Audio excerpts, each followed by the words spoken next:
Well, hello, friends, and welcome to the $1 Million Message.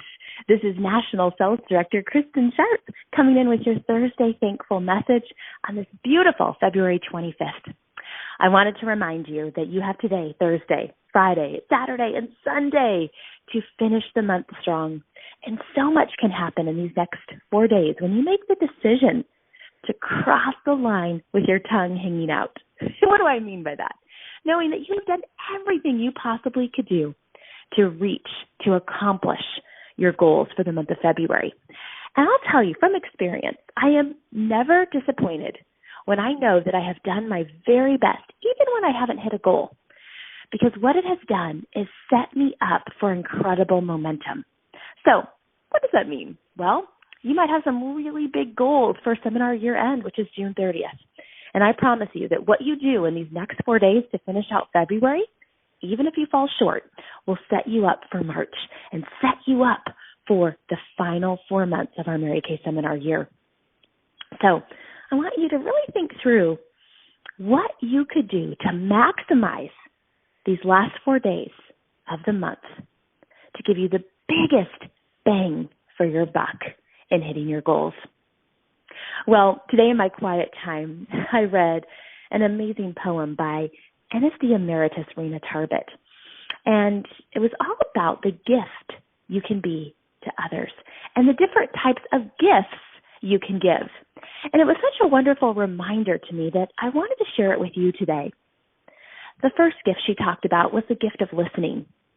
And why not give this valuable gift to someone who lives alone? You must really listen. No interrupting, no daydreaming, no planning your responses. Just listen. Or you can give the gift of a sign of affection. Be generous with your hugs, your kisses, and gentle squeezes of the hand. Let these tiny actions demonstrate the love inside you. The gift of a note. It can be as simple as I love you or a creative sonnet or poem, but put your notes where they will surprise your loved ones. The gift of laughter. You can cut out a cartoon or save a clever article. Your gift will say, I love to laugh with you. Or the gift of a compliment. A simple, you look good in blue, or I really like your hair, or that was an amazing dinner. It can be one of the greatest values to those who may feel that they're getting taken for granted. Or the gift of a favor. Help with the dishes or clean out the basement. Giving of your time is a wonderful way to show that you care.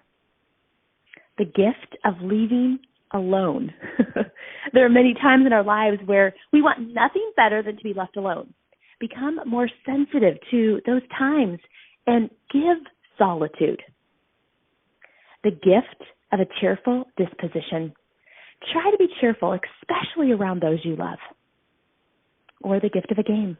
Offer to play your loved one's favorite game. Even if you lose, you will be the winner.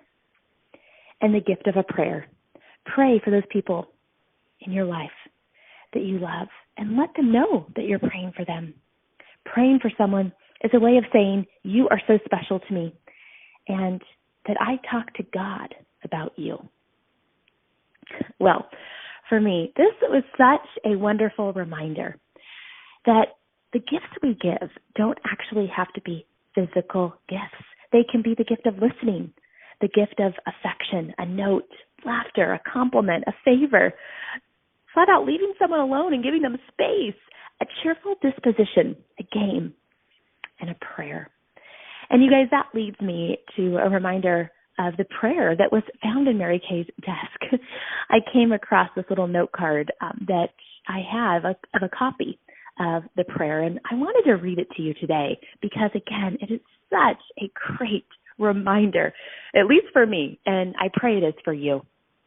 It says, "Oh Lord, grant that each one who has to deal with me today may be happier for it. Let it be given me each hour today that I shall say, and grant me the wisdom of a loving heart that I may say the right thing.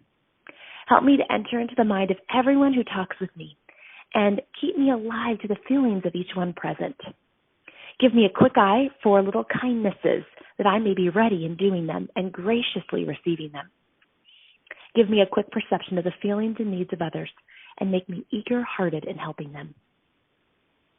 This prayer was found in the top drawer of Mary Kay Ash's desk. I think it's so beautiful and such a great reminder.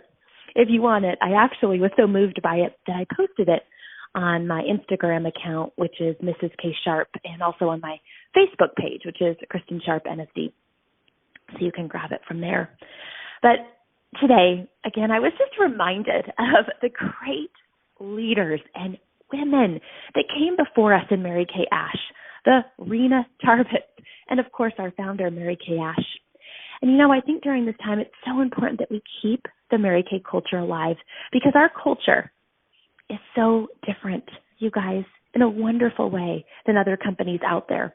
But I have found that there's been a little bit of a slippery slope, probably because we're not meeting in person, we're not doing weekly meetings, and things are done virtually. And so today, I hope you'll take some time to really dive into some of the teachings of Mary Kay Ash. Maybe it's just refreshing and doing a quick read in one of the chapters of her book or Googling some quotes that she said, and being just aware of the incredible responsibility that we have on our shoulders to keep her dream alive and for her light to shine through us in our example of the keepers of her dream. All right, my friends, I'm challenging you to finish this month strong. Remember, you're crossing the line with your tongue hung out because you've done everything you possibly could to finish this month and set up your March, which ultimately ends with our seminar year-end Final Four, which ends on June 30th. I know you will be so glad you did. All right, make today a day that counts. Bye, friends.